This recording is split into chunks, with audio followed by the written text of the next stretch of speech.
We now understand that the line of action really represents the overall movement of the body, right? So in this instance of this model that we have here, we'll draw in a circle for her head, some kind of ellipse for her head, and we'll define the line of action. And that's great. But there are two other important lines that we want to know about: the spinal line as well as the center lines, and what their purposes are. So the spinal line, as its name implies, is us imagining the position of the spine. Fortunately, it works very much in an opposing curves fashion. As the neck, as the vertebrae of the spine comes down from the neck area, it poses out, it bends around the back, it goes in at the stomach section, and then around down the pelvis.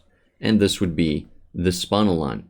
And the spinal line is a great tool for helping us position anatomy and body elements when we're doing complex or even simple poses. It's a really good measuring stick as well that we can measure our proportions against. Where are we ending the line? How are the curves working? Where do we need to bend the skin around the forms when we've built the forms?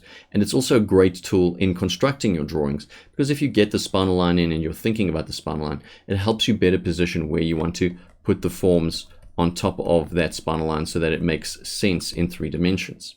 So that is the spinal line. And it really is a great tool. Let's put the line of action here. Last but not least, we then have the center lines, also known as the axial line.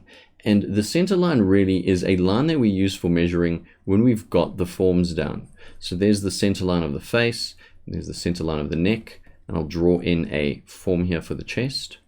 And that's the center line for the chest. And here's the stomach. Let's draw it as a sphere. There's the center line of the stomach area, and we've got our pelvis shape, and there's the center line for our pelvis shape.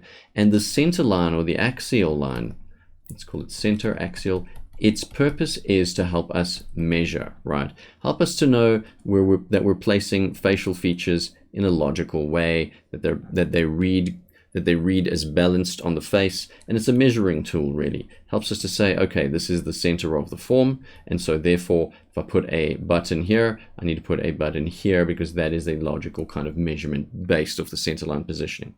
And you can use center lines and implement them wherever you feel that you need them. Especially good for placing elements on clothing and figuring out just the general measurements of the forms, right? The center line. Just want to highlight the center line here for us as well. All right, so the center line's used for measurement, right?